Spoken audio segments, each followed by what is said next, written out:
Good afternoon, students, faculty, community members, and Principal Wolf, to the final speaker series of this academic year, one I'm sure will be enlightening and encouraging as we set forth onto new jobs, summer classes, and fingers crossed, warmer weather. For those I have not introduced myself to, my name is Kayla Raimondo, and I am a Master of Public Administration candidate at the School of Policy Studies here at Queen's. I am honored and grateful to be today's student host for the Policy Speaker Series. Before we begin, let us acknowledge that Queen's University is situated on traditional Anishinaabe and Haudenosaunee territory. We are grateful to be able to live, learn, and play on these lands.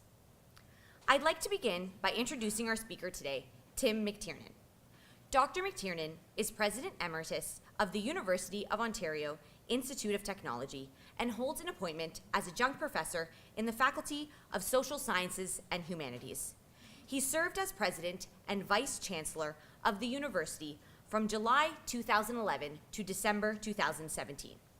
He is currently a visiting scholar at the School of Policy Studies here at Queen's. In the course of his career, he has held a variety of executive roles as a university and college administrator and as a government official and negotiator. These include the positions of Cabinet Secretary and Chief Yukon Government Negotiator for Land Claims, Self-Government, and Devolution with the Yukon Territorial Government, President of Canadore College in North Bay, Ontario, Acting Deputy Minister during the establishment of the Ontario Government's Ministry of Research and Innovation, and Assistant Vice President Research and Interim Vice President Research at the University of Toronto. In addition to current and many previous appointments to public sector and not-for-profit boards, he was a founding member of Mars Innovation.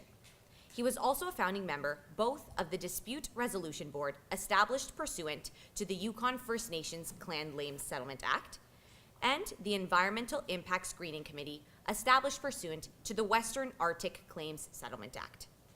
McTiernan earned his Bachelor of Arts in Psychology and Philosophy from Trinity College in Dublin and his MA and PhD in Psychology from the University of British Columbia. His research interests have centered on psychological borders and boundaries, particularly related to stereotyping, interpersonal judgments, and attitudes. Complementary to work-related reports, position papers, and presentations, he has published over a dozen book chapters and peer-reviewed journal articles and presented more than 75 conference papers, invited presentations, and keynote addresses on innovation and commercialization, regional and sectoral economic development strategies, post-secondary education policy, and sustainable development. Dr. McTiernan's talk today is sure to get us thinking and evoke further questions. As in the past, we will be using Slido to ask questions to our speaker. After he has concluded his lecture, we'll take questions from both the audience and from Slido. For those unfamiliar, you can pose your questions on Slido by going to slido.com and entering the code MPA18 throughout the talk. So without further ado, please help me in warmly welcoming Dr. McTiernan.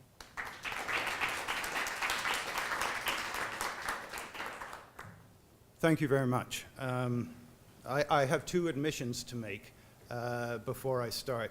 One, my daughter, who, to put her career in context, turned 45 a couple of days ago. When she found out that I was going to talk today, said, "Can I see your presentation?" I said, "It's a PowerPoint." And she said, "That's what I'm worried about. Can I see your presentation?" She's taking a part-time Masters of Health Administration at U of T, and one of her profs used acetates. Many of you won't know what acetates are. So I showed her the presentation, and she said, "That won't do." So the formatting is hers. She still has instructions somewhere in here about editing text. It probably should have applied to the supposedly brief bio. That was pleasantly embarrassing to have read out. The other admission is the principals here, and I've worked with the principal for a large number of years as we sat around the same table together, and he was a colleague, and we had good discussions, good conversations. It's actually nerve-wracking to be in this room with the principal. It's like being back at school. So If I shuffle my words a bit, that's my excuse. The title of the talk is Universities' Paths Towards Reconciliation, in response to the work of the Truth and Reconciliation Commission. The 13 principles and the 5 approaches are those that are set out in work that was done by Universities Canada. And Universities Canada's initiative as the collective of universities across the country have been paralleled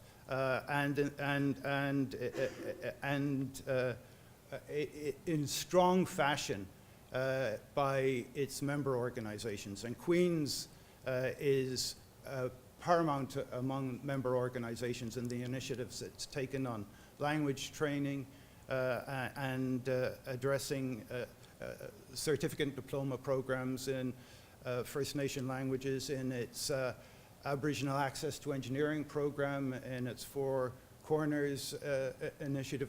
And you go on the website and it goes on and it goes on and it goes on. So I want to talk about the Universities Canada approach, about I'll mention generally what institutions are doing, but I think we have a common set of challenges as each institution responds in its own way to the working relationships it has with its own Indigenous students and Indigenous communities. But this all starts back with the legacy of the Indian residential school system. And as you know, the Truth and Reconciliation Commission came out of the history of that. It's a system that was funded by the federal government, run largely by religious denominations. It has its roots in pre-Confederation Canada, but the system as an education system was formalized through the Indian Act and amendments to the Indian Act, particularly in 1984. The mandate, the policy mandate of the system was to assimilate Indian, as they were defined in legal terms and in parlance, children, and to assimilate them into a Western, largely British culture. The process was to isolate students from family and their culture, and to take the Indian out of the child, to quote a person of the day. Roughly 150,000 Indigenous student residents attended Indian residential schools over a period of 150, give or take, years. The estimate of deaths in Truth and Reconciliation Commission materials is up to about 6,000 students over that period of time. The challenge is the records are incomplete, so there's no way of ascertaining the precise number. What we do know, and what has been reported in the work of the Commission by the people who bravely offered testimony to the Commission, is that there was endemic physical, emotional, and sexual abuse. It's worth noting that the last school closed in 1996. The Truth and Reconciliation Commission of Canada presented its 6-volume final report in December of 2015. The journey to the final report began in 2007 through the implementation of the Indian Residential Schools Settlement Agreement, which was, it should be noted, the largest class action settlement in Canadian history. The Commission was formally established in June of 2008. It went through a rough patch where it lost all of its initial commissioners, and it was reconstituted in 2009 with 3 commissioners, the ones who worked through and delivered the final report. The Honourable Justice Murray Sinclair, Dr. Marie Wilson, and Dr. Wilton Littlechild. The mandate of the Commission, as you will recall, is to document the real history of residential schools. There were a series of community hearings, a series of reconciliation events, document gathering, and the hearing and recording of testimony from over 6,000 former students. The Commission also got, after a court order, a ton of documents, to use a precise term, from the Libraries and Archives Canada after a long legal fight to withhold the documents. The conclusion was a stark one. In the words of the commissioners, the process undertaken by the Indian residential school system was a process of cultural genocide. The 94 recommendations of the Commission are divided into two categories. There are calls to action based on the legacy of the school systems as set out in the testimony of the survivors and the analysis of the Commission. And under the calls to action with respect to legacy, there are 5 key categories that are addressed: child welfare, education, language and culture, health, and justice. And while education calls to action pay particular attention to what the education system from K to 12 and post-secondary should be doing, in fact, all of the calls to action under legacy have implications for what we do, how we do it, and who we do it with in the post-secondary system and in the university system, in terms of access, in terms of our programming, in terms of our recognition and incorporation of Indigenous knowledge and in the Indigenous experience, and in terms of how we as institutions can engage with our Indigenous community members and Indigenous organizations and First Nations in engaging in community building and reconciliation. All of these issues were addressed almost 20 years before in the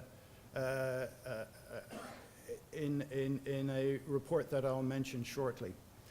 The reconciliation set of recommendations contain a different set of calls to action that relate not only to initiatives that institutions can take within Canada, but more broadly speaking, how Canadians can engage with Indigenous communities, recognizing and adopting and developing action plans on things like the, on documents like the United Nations Declaration on the Rights of Indigenous People, on church acknowledgement of their activities as administrators of the Indian residential school system. And indeed, there's an issue right now with respect to the Catholic Church and the last of the major churches that has not yet done a formal apology. The acknowledgement, the reconciliation calls to action reflect acknowledgement, asking for a royal proclamation of reconciliation, new organizations and centers, and the University of Manitoba is the host for the National Center for Truth and Reconciliation. There are a range of recommendations around programming and reconciliation protocols, and an explicit reference to orienting new Canadians to the Indigenous reality in Canada. I think it probably applies to Canadian citizens broadly, particularly those of us living and working in urban environments who seldom get to meet members of Indigenous communities on a day-to-day basis, much less work with their organizations. I put rebuilding relationships and collaborations between public governments and Indigenous nations and communities as a caption. And the refers to the fact that there is a strong argument and a valid argument that there were probably very few relationships to begin with. So reconciliation has been challenged as a as an appropriate term, indeed has the whole process. But in terms of the reaction to the report of the Truth and Reconciliation Commission, the report's been generally well received and widely publicized. There have been engaged responses, very positive responses, very positive actions, very positive acknowledgement of work to be done and work that is being initiated and is being done.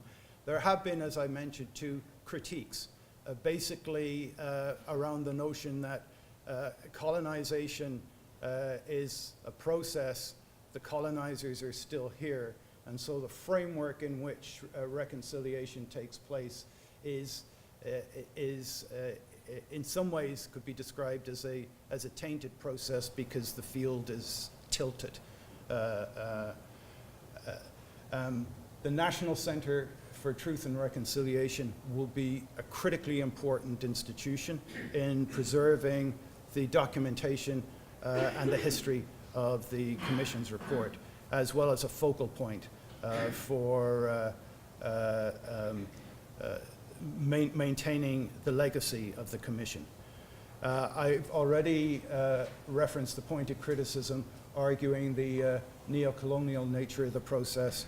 The CBC, a couple of weeks ago, has set up a website, Beyond 94 Progress Report, and it indicates that of the 94 calls to action, 10 are complete, 15 are in progress and underway, 25 in progress with projects proposed, and 44 aren't started. To pick up on what I mentioned a few minutes ago, 20 years ago, give or take, in 1996, George Erasmus and colleagues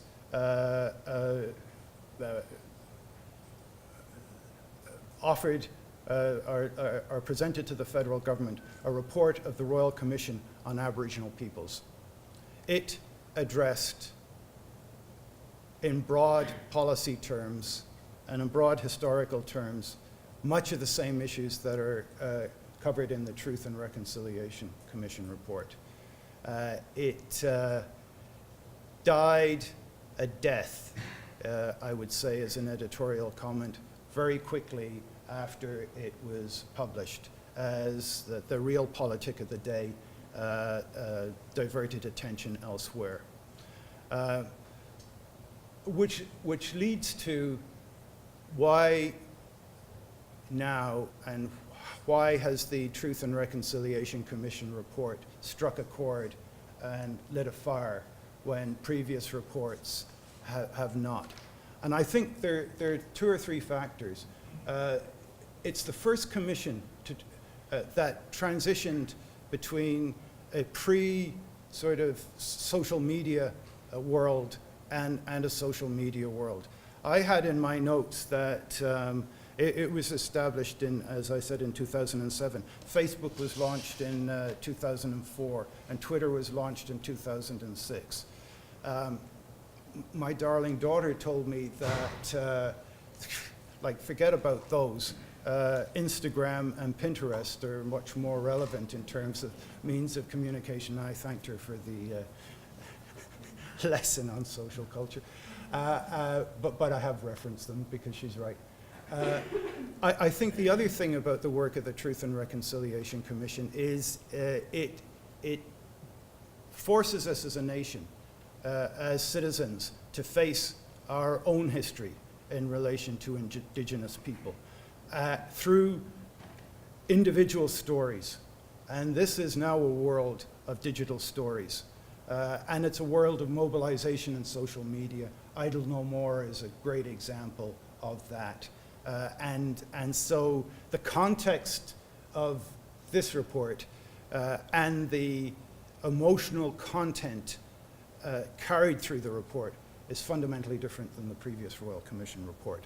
So there is hope that this has legs.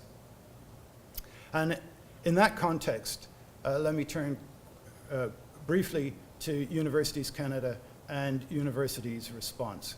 Universities Canada was, as an organization, obviously intimately familiar with the work of the Commission, which drew on the scholarship of a lot of our faculty colleagues.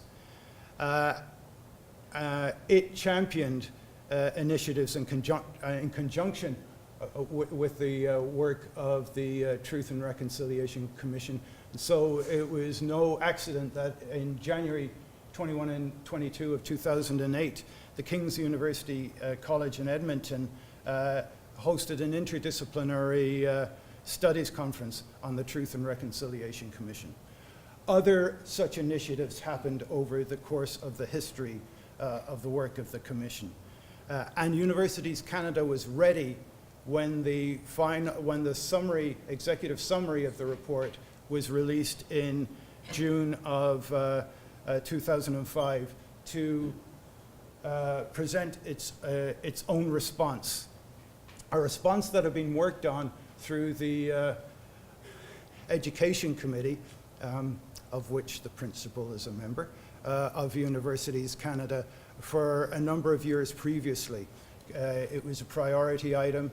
The committee would meet regularly on it. Work would be done within Universities Canada in consultation with Indigenous communities and institutions. 13 principles and 5 actions were iteratively developed and approved at the membership meeting of Universities Canada in June 2015. In the meantime, the universities themselves were responding with their own initiatives and contributing information to a system-wide compendium of activities that are available as good practice and that are captured and reflected in biannual fora on building reconciliation. The principles are worth paying attention to because they actually capture in a very broad way the life of a university and the life cycle of a university. Institutional commitment at every level, student-centered, be student-centered, focus on the learners and learning outcomes, recognize the importance of indigenization of curricula through responsive academic programming. And again, to use Queen's as an example, it is fully engaged in that. Recognize the importance of Indigenous education leadership through representation at the governance level and within faculty, professional, and administrative staff.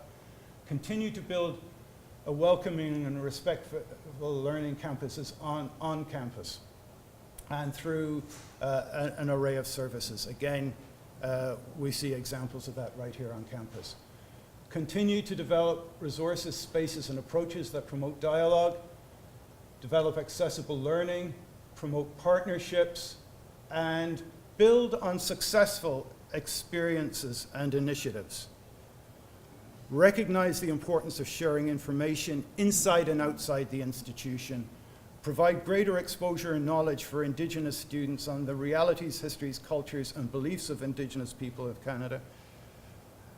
For non-Indigenous students, sorry. And recognize the importance of fostering intercultural engagement among Indigenous and non-Indigenous students. And campuses across the country have been doing this, are doing this.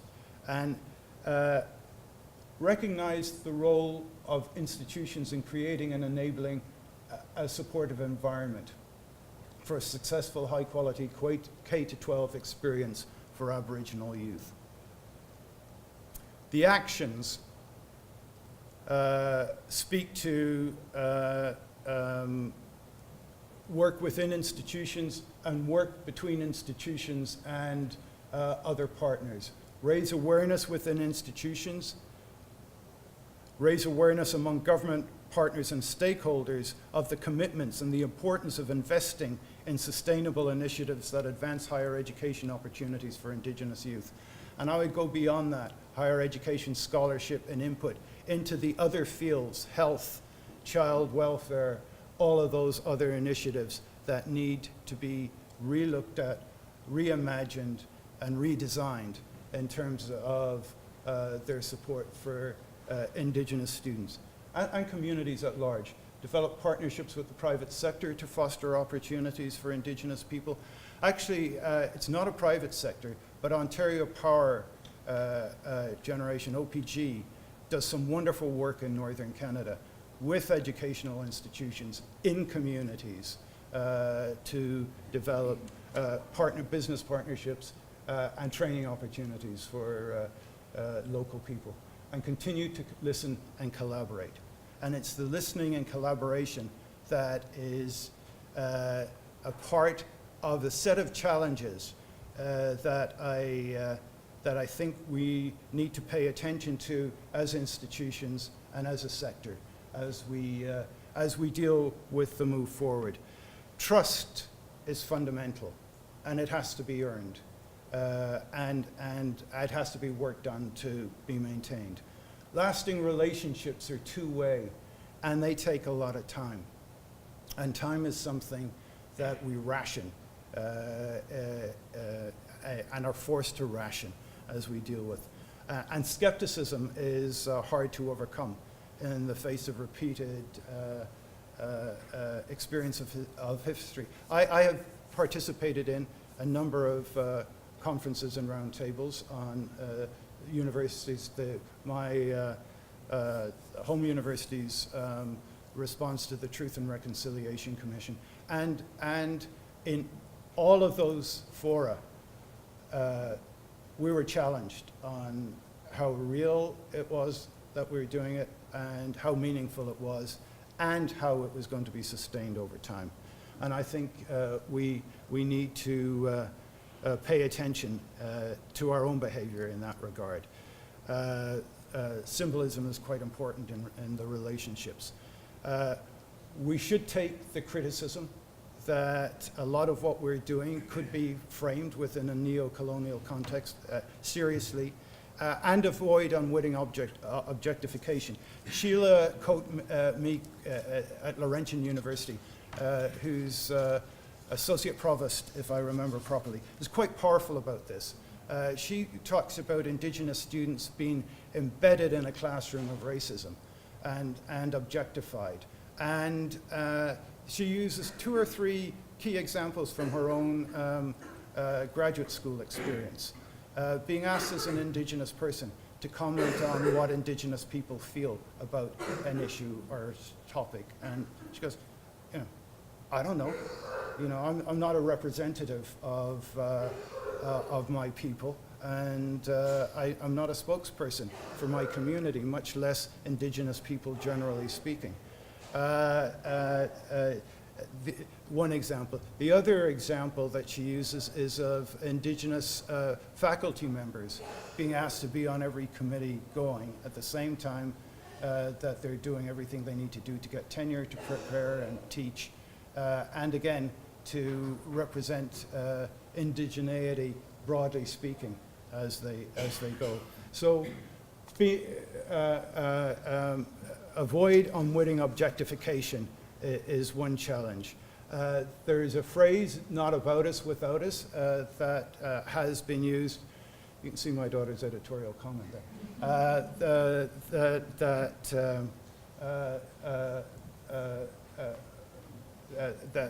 Within Indigenous communities, and building external community dialogue and relations in the process of reinforcing a positive learning environment is really key.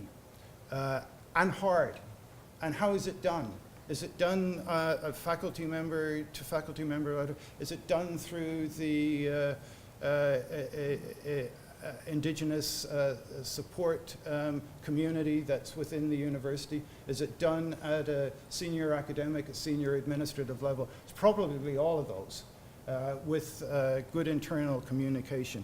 And building external community dialogue and relations gets us outside the ramparts of the institution. We also need to do that, and are doing that to a certain measure with the K-12 system. And there are particular reference in a pathway between K-12 and success in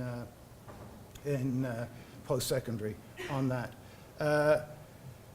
we have competing priorities. We have clashing norms embedded in the institution. Institutional priorities versus disciplinary priorities, particularly for young faculty members looking for tenure or students in graduate degrees. Shared governance is something that we need to recognize. And I'll speak to shared governance in two ways.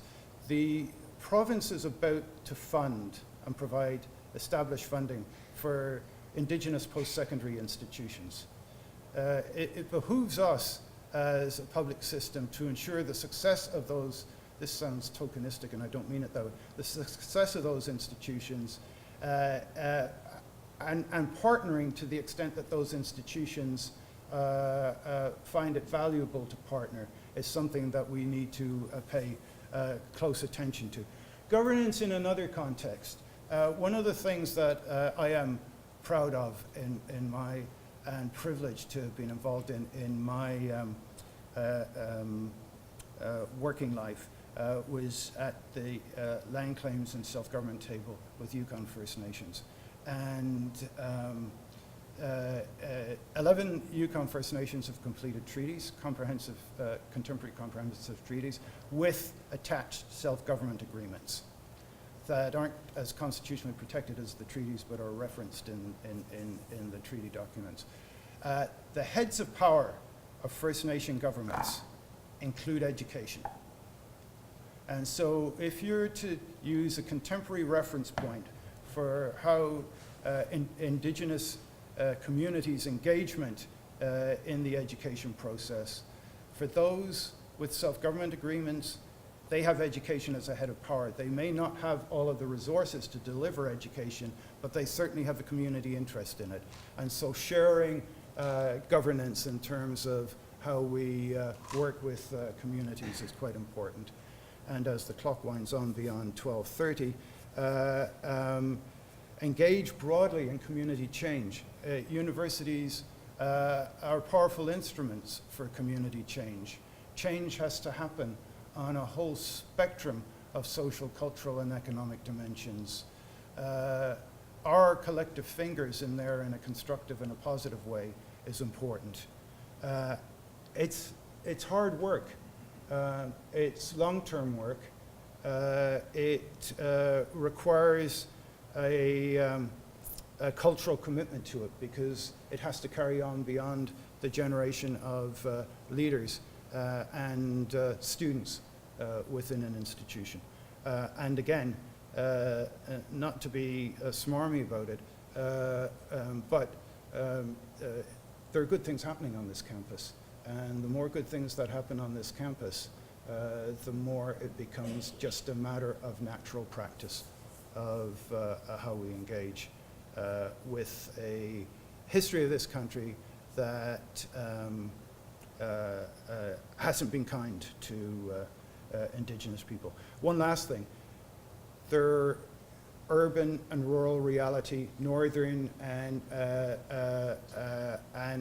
suburban realities for Indigenous people are very different.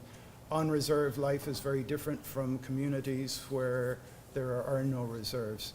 So understanding the landscape is perhaps where we start from to build from. So thank you so much.